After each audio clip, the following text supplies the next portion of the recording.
محرم الحرام کا مرکزی جلوس امام بارگاہ قصر عباس محلہ حسین آباد سے برآمد ہوا۔ جلوس کی قیادت بانی امام بارگاہ سید ضمیر الحسن شاہ نے کی۔ ماتمی حلقہ اور عزادار حسین نے شرکت کی۔ مزید تفصیلات جنڈ سے گلزار حسین کی اس رپورٹ میں۔ محرم الحرام کا مرکزی جلوس امام بارگاہ قصر عباس محلہ حسین آباد سے برآمد ہوا۔ جلوس کی قیادت بانی امام بارگاہ سید ضمیر الحسن شاہ اور مقامی شیعہ علماء کرام نے کی، جبکہ جنڈ اور اس کے نوائی علاقوں کے ماتمی حلقوں اور عزادار حسین نے شرکت کی۔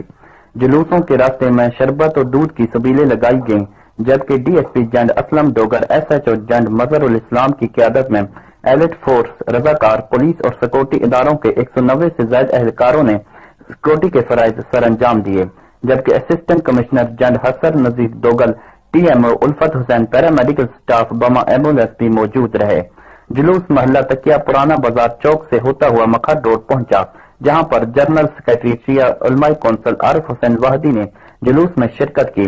جلوس خمینی چوک جنڈ پہنچا، جہاں پر ماتمی حلقوں نے ماتم داری کی، جبکہ علامہ عارف حسین وحدی نے عزاداری اور فلسفہ شہادت پیش کیا۔ کیمرہ مین ٹیم کے ساتھ گلزار حسن بھٹی، روز نیوز جنڈ۔